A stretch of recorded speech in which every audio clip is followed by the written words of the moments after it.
Magandang araw mga ka-farmers.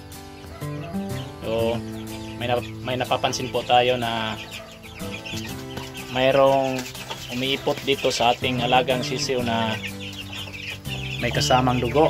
So ito yon, may kasamang dugo. So gagamutin po natin ang ating mga alagang sisiw kasi baka lumala pa ang kalagayan nila, mas lalong lumala yung pag hindi natin ginagamot. So ito nga pala ang ating ginagamit na gamot sa ating sisiw na may nagipot na dugo. So hindi po tayo binabayaran itong gamot na to.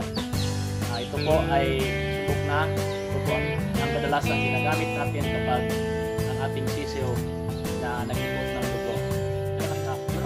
Bago tayo maglagay ng gamot, maghugas muna tayo nitong lagayan ng tubig para matanggal yung mga mito.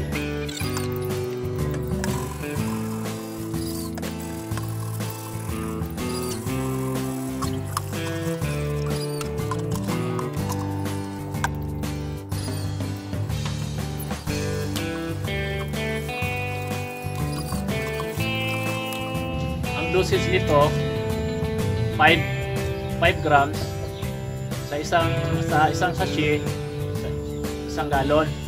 So ang sa atin gagawin natin, kalahati lang ilalagay natin tubig para mas epektibo. So maglalagay na po tayo ng tubig.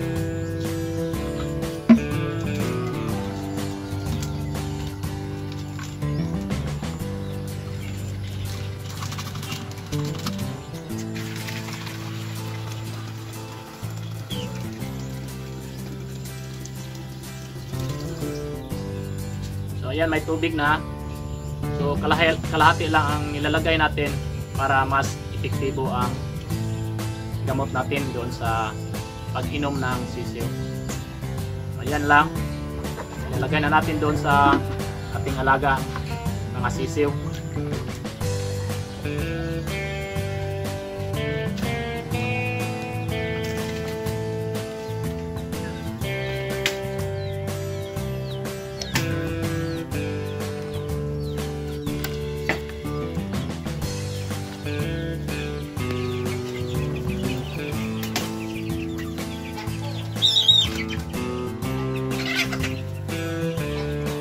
Ito nga palang ating sisiw, 16 na piraso ito. So, nakabanded na sila.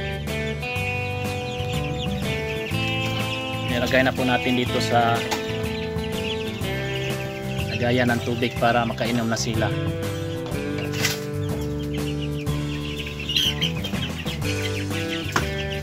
Ayan.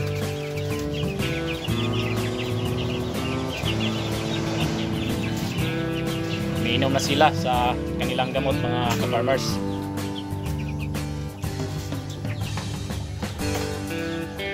Sana bukas magaling na ating alagang manok. Sobrang dami pa naman nila, oh. Sayang kapag hinahayaan natin yung kanilang ipot na may dugo at baka lumala pa. Kailangan agapan natin kaagad yung kanilang mga kanilang sakit para gumaling kaagad. Hindi na tayo magproblema.